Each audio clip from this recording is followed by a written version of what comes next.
Hey guys, welcome back to Keto Asian Flavors. Let's make some pandan coconut flavored custard. These two flavors can be optional, so if you like, you can skip the pandan and coconut flavor and use the suggested substitutions instead. Use the custard to spread on your favorite keto toast, use it as filling for your keto bubble waffles or steamed bao buns, or enjoy it with your favorite truffle recipe. Pandan leaves are known as vanilla of the East or vanilla of Asia. For this recipe, you will need 2 to 4 knots of pandan leaves. Wash and clean the leaves, tie it into knots, and set aside.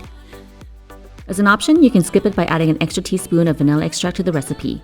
And if you would like more information on pandan leaves, please check out my homemade pandan extract video. In a large bowl, add in the egg yolks, coconut cream,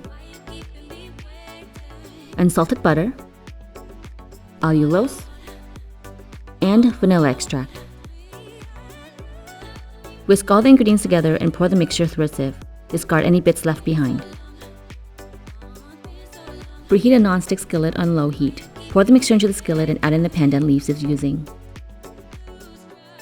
Stir the mixture continuously until it thickens. Keep an eye on it and keep the heat low. Do not overcook the eggs. The ideal temperature is under 140 degrees Fahrenheit.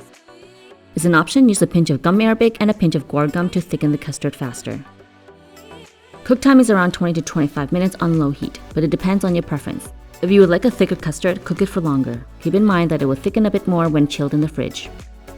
Shake off the excess from the pandan leaves, discard the leaves after use, and pass the custard through the sieve again.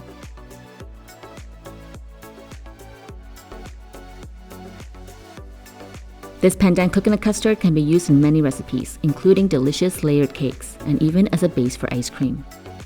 You can also make a green version by making pandan extract with the pandan leaves. If you have any questions, please leave it in the comments below. Thanks for watching everyone. Please like, share, and subscribe to my channel for more Keto Asian recipes. If you would like to support me on Patreon, details are provided below. See you in the next video.